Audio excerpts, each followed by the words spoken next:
P3K atau pertolongan pertama pada kecelakaan ialah upaya pertolongan serta perawatan untuk sementara agar korban kecelakaan keadaannya bisa lebih baik sebelum mendapat pertolongan yang lebih sempurna dari dokter atau paramedik. Tujuan P3K 1. Menyelamatkan nyawa atau mencegah kematian. Memperhatikan kondisi dan keadaan yang mengancam korban, melaksanakan resusitasi jantung dan paru kalau perlu, mencari dan mengatasi pendarahan. 2. Mencegah cacat yang lebih berat atau mencegah kondisi memburuk. Melakukan diagnosis, menangani korban dengan prioritas yang logis, memperhatikan kondisi atau keadaan yang tersembunyi. 3. Menunjang penyembuhan, mengurangi rasa sakit dan rasa takut, mencegah infeksi, merencanakan pertolongan medis dan transportasi korban dengan tepat. Fred Kilmer pun mempelajari dan meneliti kebutuhan para pekerja rel kereta. Teman-teman, akhirnya kotak P3K pertama lahir di tahun 1888. Perlengkapan P3K atau First Aid Kit sudah ada sejak tahun 1800-an. Sebelumnya belum ada panduan tertentu tentang peralatan apa saja yang bisa digunakan untuk membantu pertolongan pertama pada kecelakaan.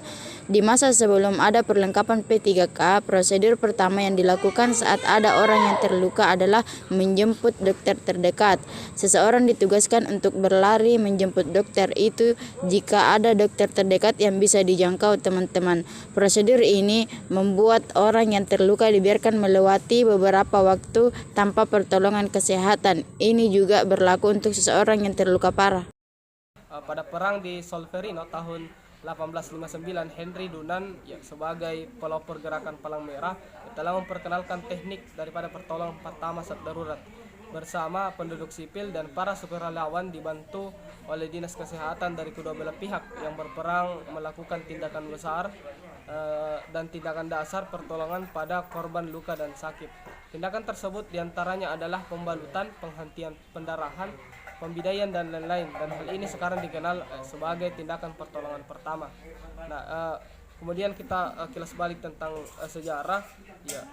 Kemudian pada menjelang Perang Dunia Kedua, Palang Merah Belanda pada waktu itu banyak melatih pegawai-pegawai kantor dan mahasiswa kedokteran dalam keterampilan EHBO sebagai persiapan melawan tentara Jepang. Pada saat pendudukan Jepang, PKP meningkatkan kegiatan dalam melatih pemuda-pemuda Indonesia dalam keterampilan PPPK, yang kemudian singkatan tersebut menjadi lebih populer dari EHBO.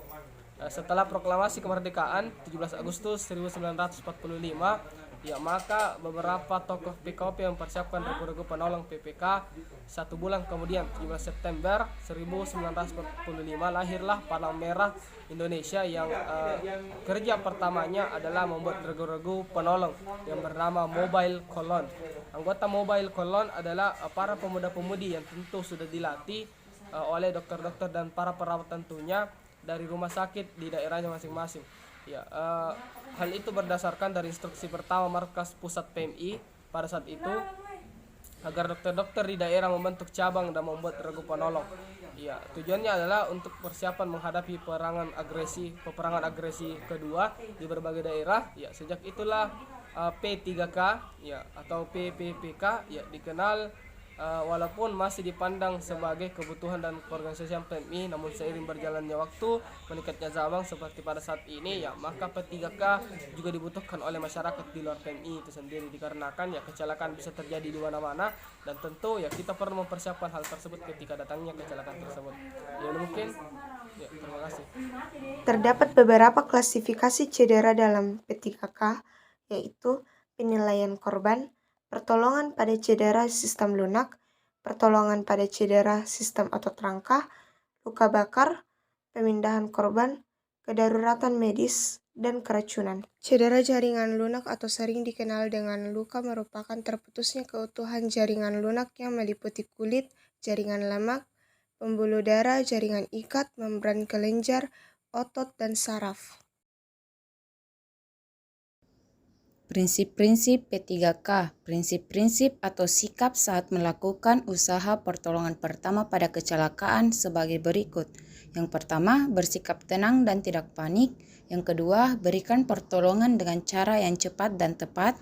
Yang ketiga, sebelum mengetahui berat ringannya cedera yang dialami, jangan cepat-cepat memindahkan atau menggeser korban. Selanjutnya dari prinsip P3K, yaitu jika ada luka, diusahakan agar korban tidak melihatnya sebab dapat membuat korban menjadi panik. Dan yang kelima, setelah mendapat pertolongan pertama, korban sebaiknya segera dibawa ke dokter, rumah sakit, atau puskesmas untuk penanganan selanjutnya. Alat P3K. Yang pertama, sarung tangan steril. Berguna untuk mencegah agar tidak terinfeksinya virus dan bakteri saat melakukan perawatan pada korban. 2. Kasa steril sebagai penutup dan pembersih luka. 3. Obat-obatan. Menyiapkan obat-obatan untuk penyakit yang biasa terjadi pada seseorang, misalnya saja obat demam, diare, luka bakar, obat flu, dan sebagainya. Yang keempat, perekat perban agar luka tidak berkembang menjadi infeksi. 5. Gunting untuk memotong perekat atau perban. 6. Kasa sebagai pembalut luka. 7. Betadine sebagai antiseptik yang bermanfaat untuk mencegah pertumbuhan dan membunuh kuman penyebab infeksi. 8. Kapas untuk membersihkan luka.